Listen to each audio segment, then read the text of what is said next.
चलिए प्यारे बच्चों, बात करेंगे। देखिए, हमने आपको कहा था कि हम आपको संपूर्ण मूल विधि कराएंगे। क्या कराएंगे? संपूर्ण मूल विधि। तो इसकी क्लास 1 तो मैंने करा दिया, अर्थात पॉक्सो अधिनियम 2012। अब क्लास 2 की अगर बात करें तो अब आएगा घरेलू हिंसा से महिला अधिनियम, अर्थात 2005 वाला। ठीक है, तो ये आज दूसरा कंप्लीट हो जाएगा। ठीक है, देखिए अगर बात करें तो घरेलू हिंसा से महिला संरक्षण अधिनियम 2005। ठीक है, कहने का मतलब protection of women from domestic violence act 2005। देखिए ये पारित कब हुआ था? तो 13 सितंबर 2005 को जो है प्यारे बच्चों आपका पारित हुआ है। लागू कब हुआ है? तो 26 अक्टूबर 2006 को लागू हुआ है। धाराएं कितनी है? तो आपको 37 धाराएं इसमें देखने को मिलेंगी। अध्याय इसमें कितने हैं? तो वो आपके 5 हैं। सेक्शंस कितने हैं? तो 37 हैं। अध्याय अर्थात चैप्टर कितने हैं? तो 5 हैं। तो इस प्रकार से आप यहाँ पर समझ सकते हो कि घरेलू हिंसा से महिला संरक्षण अधिनियम का जो डेटा है शुरू वाला वो क्या है। प्यारे बच्चों, जैसे कि आप जानते हो कि यूपीएसआई में कभी कभी यहाँ से ही क्वेश्चन बन जाता है। जरूरी नहीं कि वो अंदर धाराओं से ही क्वेश्चन पूछे, यहीं से भी क्वेश्चन आपको देखने को मिल सकते हैं। ठीक है, देखिए सबसे पहले बात करेंगे धारा 1 की। किसकी बात करेंगे प्यारे बच्चों? तो आप कहोगे कि धारा 1 की बात करेंगे, शेड्यूल 1। धारा 1 में है क्या? संक्षिप्त नाम, विस्तार और प्रारंभ, अर्थात short title, extent and commencement. 2019 से पहले प्यारे बच्चों, 2019 से पहले ये जम्मू कश्मीर में लागू नहीं था। ठीक है, तो 2019 से पहले जम्मू कश्मीर में लागू नहीं था। अब जो है ये संपूर्ण भारत में लागू है, ऑल ओवर इंडिया।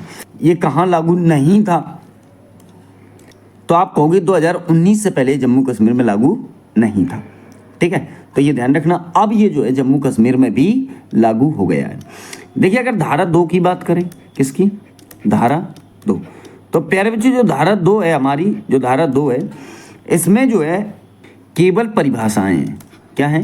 केवल परिभाषाएं अर्थात डेफिनेशंस। ठीक है, तो धारा 2 में क्या है? तो आप कहोगे केवल परिभाषाएं।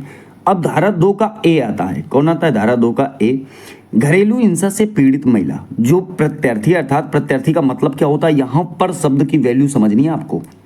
तो प्रताड़ित करने वाला किसे प्यारे बच्चों? किसे? तो हमारा जो व्यथित व्यक्ति होगा, कौन सा व्यक्ति होगा? आप कहोगे सर व्यथित व्यक्ति। व्यथित व्यक्ति का मतलब, व्यथित व्यक्ति का मतलब अर्थात पीड़ित, जो परेशान है। तो एक परेशान होने वाला होता है, एक परेशान करने वाला होता है। इस धारा 2 का ए में जो वर्णन किया गया है प्यारे बच्चों, वो एग्रीव्ड पर्सन अर्थात विक्टिम की, अर्थात व्यथित व्यक्ति का वर्णन किया गया है। ठीक है, धारा 2 का ए में तो क्या कहा मैंने? प्रत्यार्थी प्रताड़ित करने वाले के साथ घरेलू हिंसा नातेदारी में है। ठीक है, या हो रही है या रह रही है, मतलब एक तो नातेदारी में है या रही है या रह रही है, जिसका इल्जाम है कि प्रत्यार्थी ने उसके साथ हिंसा की है, अर्थात मारपीट की है। ठीक है, तो ये बात आपको यहाँ ध्यान देनी है। तो आप कहोगे व्यथित व्यक्ति अर्थात एग्रीव्ड पर्सन, विक्टिम, पीड़ित, परेशान का वर्णन किस धारा में किया गया? तो धारा 2 का ए में। देखिए धारा 2 का एफ इंपॉर्टेंट करानी है प्यारे बच्चों, हैं सारी नहीं करानी है, क्या फायदा है कि वो एग्जाम में पूछी भी ना जाए।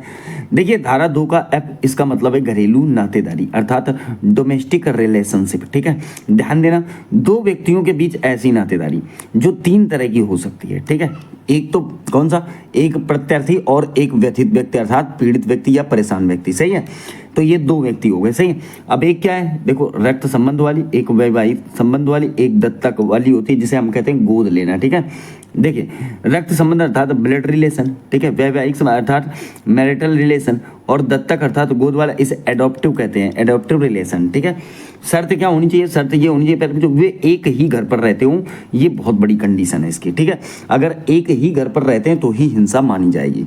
ठीक है, चलिए आगे देखिए, बात करेंगे आगे। देखिए धारा 2 का क्यों, क्या? देखिए धारा 2 का क्यों अर्थात प्रत्यार्थी की परिभाषा है या प्रत्यार्थी के बारे में बताया गया है, जिसे जालिम कह सकते हो कि जालिम आदमी। ठीक है ना, पुरुष अर्थात रेस्पोंडेंट प्रोसिक्यूटर। ठीक है, उसका वर्णन किया गया। तो प्रत्यार्थी या जालिम पुरुष का वर्णन किस धारा में किया गया? धारा 2 का क्यों में। देखिए एडल्ट मेल अर्थात वयस्क पुरुष जो व्यथित व्यक्ति के साथ घरेलू नातेदारी में या रहा है और या है। ठीक है, और जिसके विरुद्ध हिंसा का आरोप तथा प्रतिकार है। ठीक है, अब धारा 2 का ई क्या कहती है? घरेलू घटना रिपोर्ट। ठीक है, घरेलू घटना रिपोर्ट कैसे की जाएगी? अर्थात डोमेस्टिक इंसिडेंट रिपोर्ट। तो एक बात ध्यान रखना, ऐसी रिपोर्ट जो किसी व्यथित व्यक्ति की अपील पर दर्ज की जाती है। नहीं जैसे कोई परेशान है तो रिपोर्ट कहाँ दर्ज होगी? तो ध्यान रखना FIR कैसी होनी चाहिए? संज्ञेय होनी चाहिए।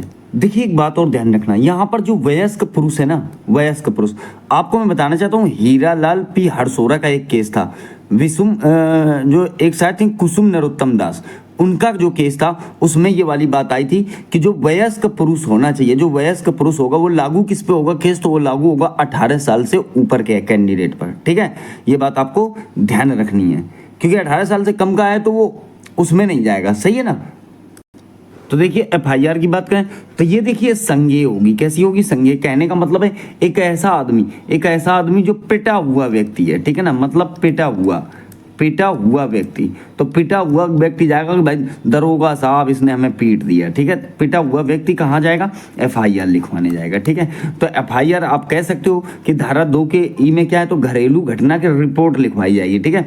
एक तो NCR होती है और एक FIR होती है। इसमें अगर संज्ञेय अपराध की धारा लगी हुई है तो बहुत खतरनाक धारा है, ये समझ लो, बिना वारंट के गिरफ्तारी। नहीं समझे? अगर संज्ञेय अपराध की धारा लगी हुई है प्यारे बच्चों, तो ये समझ लो कि इसमें बिना वारंट की गिरफ्तारी होती है। ध्यान देना, वारंट की जरूरत नहीं। अब पता लगे किसी ने किसी को पीट दिया तो वो कह रहा है कि वारंट दिखा, तो क्या कहे चले यहाँ से, चुपचाप गाड़ी में बैठ। वारंट की आवश्यकता नहीं है क्योंकि तेरे ऊपर संज्ञेय अपराध लगा हुआ है, ठीक है। तो ये बात आप ध्यान रखेंगे। चलिए अगला बात करेंगे धारा 3, घरेलू हिंसा की परिभाषा। देखिए प्रत्यर्थी का कोई कार्य या कार्य का लोप अर्थात गायब होना, ऐसा आचरण घरेलू हिंसा कहलाएगा, ठीक है। ऐसा आचरण घरेलू हिंसा कहलाएगा। याद रखना यहाँ से अध्याय 2 शुरू हो जाता है। कौन सा अध्याय 2 शुरू? अध्याय जो है आपका प्यारे बच्चों 2 शुरू हो जाता है। तो 2 में ही जो है ना पहला धारा 3 है, ठीक है। अब देखिए मैंने क्या बताया, घरेलू हिंसा की परिभाषा। देखिए यदि व्यथित व्यक्ति के साथ 4 प्रकार के दुर्व्यवहार या दुरुपयोग होते हैं, कौन कौन से? तो वो इसके अंतर्गत कार्य करेंगे धारा 3 के। देखिए एक तो शारीरिक दुरुपयोग, अच्छी खासी कुटाई हो गई, ठीक है। देखिए लैंगिक दुरुपयोग, सेक्सुअल अब्यूज होना चाहिए, ठीक है। बलात्कार नहीं बेटा, वो तो एक अलग जगह हो जाएगी, ठीक है, एक अलग उसमें चला जाएगा, दूसरे उसमें पॉक्सो वगैरह में। आप समझिए, तो लैंगिक दुरुपयोग, सेक्सुअल अब्यूज किया गया है, ठीक है। फिर देखिए तीसरा, मौखिक एवं भावनात्मक दुरुपयोग, आप अगर किसी का शोषण कर रहे हो, ठीक है। चौथा आपका आर्थिक दुरुपयोग अर्थात इकोनॉमिक अब्यूज, ठीक है। तो प्यारे बच्चों ये 4 के चारों पॉइंट आपके जो है घरेलू हिंसा के अंतर्गत कार्य करेंगे, ठीक है। अब देखिए आगे अगर मैं बात करूं तो आगे बात करूंगा मैं धारा नंबर 4, ठीक है 4। देखिए संरक्षण अधिकारी को जानकारी का दिया जाना और जानकारी देने वाले व्यक्ति के दायित्व का अपवर्जन अर्थात मनाही। देखिए कोई व्यक्ति पड़ोसी जिसको विश्वास है कि घरेलू हिंसा की घटना होती है या हो चुकी है या होने की संभावना है, तो वह व्यक्ति संबंध संरक्षण अधिकारी को वह जानकारी दे सकेगा, ठीक है। अब इसको समझो, जैसे मान लो 2 घर हैं, एक A है और एक B है, ठीक है। अब मान लो A के घर में पिटाई हो रही है, एक औरत की पिटाई हो रही है, एक वोमेन की पिटाई हो रही है। तो कुछ तो साले बदतमीज होते हैं, जैसे मान लो ये B पड़ोसी है, तो ये बदतमीज है, अगर उसकी कुटाई हो रही तो वो मजे ले रहा होगा, ठीक है, जबरदस्त मजे ले रहा होगा, मस्ती कर रहा होगा कि यार ये बढ़िया है, आवाज आ रही है हुआ की है। लेकिन अगर वो बढ़िया पराक्रमी आदमी है, स्वाभिमानी आदमी है B, तो वो तुरंत कहाँ कॉल करेगा? पुलिस को कॉल करेगा कि आ जाओ भाई हमारे घर में जो है औरत की अच्छी खासी पिटाई हो रही है, तो धड़ाक से पुलिस आ जाएगी, ठीक है। तो ये धारा 4 कहती है कि पड़ोसी भी कॉल कर सकता है पुलिस को कि आ जाओ भाई कुटाई का प्रोग्राम जो है वो चल रहा है हमारे घर के बगल में, ठीक है। आ जाओ बात करेंगे धारा नंबर 5। धारा नंबर 5, पुलिस अधिकारियों सेवा प्रदाताओं द्वारा मजिस्ट्रेट के कर्तव्य, ठीक है। इसमें जो है मतलब अधिकारियों और उनके कर्तव्य दिए गए हैं। क्या कह सकते हो कि उपरोक्त में ऐसी बात की गई, जब घरेलू हिंसा की शिकायत रिपोर्ट प्राप्त होती है तो ये घरेलू हिंसा के स्थान पर उपस्थित हो तो ये व्यक्ति या ये व्यथित व्यक्ति बहुत सारी जानकारियां देने के कर्तव्य में रहेगा, जैसे संरक्षण गनी राहत, अभिरक्षा, निवास, प्रतिकार आदेश के लिए आवेदन करने के अधिकार की जानकारी देना, सेवा प्रदाताओं की उपलब्ध सेवाओं की जानकारी देना, संरक्षण अधिकारी की उपलब्ध सहायताओं की जानकारी देना, ये सब के लिए जो है लगाए जाते हैं। वहीं बात करेंगे धारा 8। धारा 8 अर्थात संरक्षण अधिकारियों की नियुक्ति, अपॉइंटमेंट ऑफ प्रोटेक्शन ऑफिसर्स, ठीक है। देखिए नियुक्ति कौन करेगा? तो राज्य सरकार इसमें नियुक्ति करेगा। कितने? तो जितने मन उतने कर सकता है, ठीक है। नोट देखिए PO कोशिश की जाएगी, क्या मतलब कि प्रोटेक्शन ऑफिसर सब महिलाएं हों, क्योंकि कुटाई तो महिलाओं की होती है। बात समझ रहे हो? महिलाओं की कुटाई होती है, बहुत ही कम केस में तवा चिमटा फुकनी चलता है, वरना तो महिलाएं ही पिटती हैं, आप ये समझ लो। पुरुष तो बहुत ही कम पिटे, मतलब मैं कहता हूँ कि लाखों परिवारों में 2-4 परिवार आपको देखने को मिल जाएंगे जहाँ औरत पति को पिट रही है, ठीक है। चलो धारा 9 की बात करें तो संरक्षण अधिकारियों के कर्तव्य एवं duties and functions of protection officer, क्या कि मजिस्ट्रेट को उसका काम करने में सहायता देगा। ठीक है, मजिस्ट्रेट को घरेलू हिंसा की शिकायत पर घरेलू घटना रिपोर्ट को भेजेगा। ठीक है, रिपोर्ट कर भेजेगा, ऐसा कह सकते हो। व्यथित को यदि चोट लगी हो तो उसकी मेडिकल जांच कराएगा। व्यथित व्यक्ति की ओर से आवेदन की वह क्या चाहता है, आवेदन भी कराएगा, क्या कि वह चाहता क्या है। ठीक है ना। हाँ चलिए आगे आ जाओ, बात करेंगे धारा 10, सेवा प्रदाता अर्थात सर्विस प्रोवाइडर। सेवा प्रदाता अर्थात सर्विस प्रोवाइडर, तो देखिए रजिस्टर्ड कंपनी काम महिलाओं के अधिकारों तथा हितों के संरक्षण के लिए। ठीक है, तो ये जैसे मतलब इसमें क्या है, अगर कोई रजिस्टर्ड कंपनी है जो क्या काम कर रही है, तो महिलाओं के अधिकारों तथा हितों के संरक्षण के लिए, जैसे सर्विस असिस्टेंट अर्थात सेवा या सहायता, चिकित्सा सहायता, वित्तीय सहायता, ठीक है, अन्य सहायता देने का काम करती है, तो धारा 10 में आएंगी। धारा 12 की बात करें तो मजिस्ट्रेट को आवेदन, एप्लीकेशन ऑफ मजिस्ट्रेट, आवेदन कौन करेगा, तो आवेदन करेगा भाई व्यथित व्यक्ति ही तो आवेदन करेगा। ठीक है, संरक्षण अधिकारी, उसको कोई प्रॉब्लम है या अन्य व्यक्ति, ऐसी जो लोग हैं वो एप्लीकेशन टू मजिस्ट्रेट को करेंगे अर्थात आवेदन करेंगे। सही है, पहली सुनवाई आवेदन प्राप्त होने से 3 दिन के अंदर सुनवाई जो है होनी चाहिए। कौन करेंगे, तो मजिस्ट्रेट सुनवाई करेंगे। ऐसा नहीं है कि आज FIR हो गई या आज रिपोर्ट दे दी गई, अब वो लोग सो गए, कोई कार्रवाई नहीं हो रही है, तो भाई साहब आवेदन प्राप्त होने से 3 दिन के अंदर जो है सुनवाई करना जरूरी है। निपटारा, देखिए निपटारा भाई साहब पहली सुनवाई से 60 दिन के अंदर जो है उसका केस का मामला रफा दफा होना चाहिए। धारा 13 क्या कहती है, सूचना की तामील अर्थात सुनवाई की तारीख मजिस्ट्रेट तुरंत तय कर देंगे। ठीक है, तो इसका मतलब सूचना की तामील का मतलब सूचना की तारीख मजिस्ट्रेट द्वारा तय करना। ठीक है, चलिए आगे आ जाओ। देखिए धारा 16 कार्रवाइयों को बंद कमरे में किया जाना चाहिए, ये ध्यान रखना आप।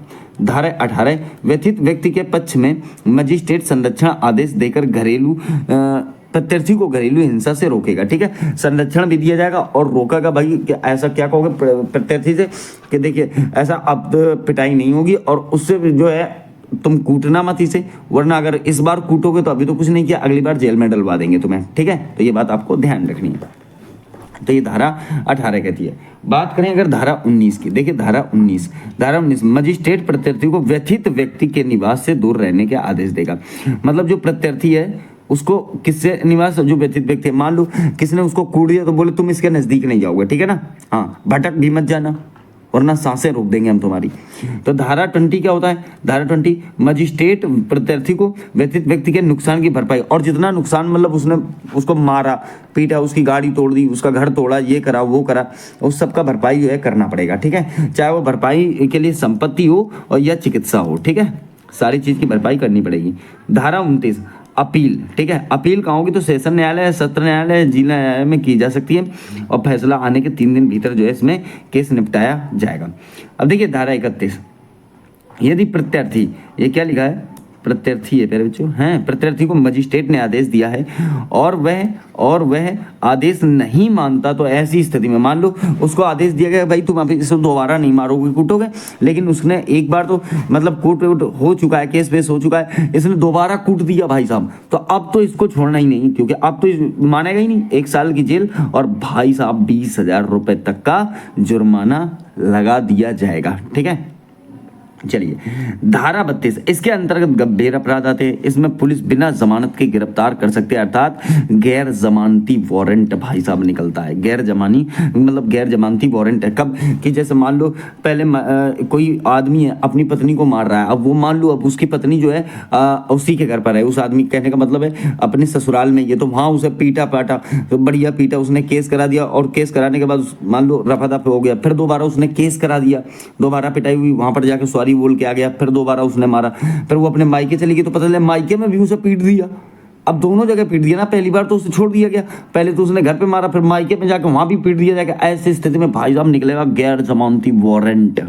ठीक है, धारा 33 क्या कहती है, संरक्षण अधिकारियों द्वारा कर्तव्यों का निर्वहन नहीं करना दंड है। इसमें 1 साल की जेल है और जुर्माना जो है आपका 20,000 या दोनों हो सकते हैं। प्यारे बच्चों ये उनके लिए है जो आपके अधिकारी होते हैं और वो अपना कार्य अपनी ड्यूटी सही से नहीं करते, तो उनके लिए भी दंड का प्रावधान धारा 33 में रखा गया है। तो ये बात आप यहाँ पर ध्यान रखेंगे प्यारे बच्चों। ठीक है, अब आ जाओ धारा 34 भाई साहब। धारा 34, देखिए संरक्षण अधिकारी पर कोई भी कार्रवाई करने से पहले राज्य सरकार के पूर्व अनुमति लेनी जरूरी है। अगर कोई कार्रवाई करता है तो राज्य सरकार की पूर्व अनुमति लेना जरूरी है कि भाई इसमें ये जो है बड़ा कांड हो गया और इसमें हम क्या करें। ठीक है, धारा 37, इसमें केंद्र सरकार के पास नियम बनाने की शक्ति है। केंद्र सरकार के पास क्या है? नियम बनाने की शक्ति है, परंतु संसद सत्र चलते ही 30 दिन के भीतर संसद के दोनों सदनों के सामने रखना जरूरी है। तो प्यारे जो यहाँ पर आपने समझा घरेलू हिंसा। ठीक है, आप ध्यान रखना, पहले मैं ये सारी मतलब जितने भी टॉपिक मैंने आपको ऊपर बताए हैं वो सब मतलब वहाँ पर शुरू क्लास जब हमने शुरू की थी तो वहाँ जितने भी टॉपिक बताए थे उन सारी टॉपिकों को कंप्लीट करने के बाद जो हम जो प्रीवियस ईयर के क्वेश्चन वो भी अटेम्प्ट करेंगे सारे। ठीक है, चलिए।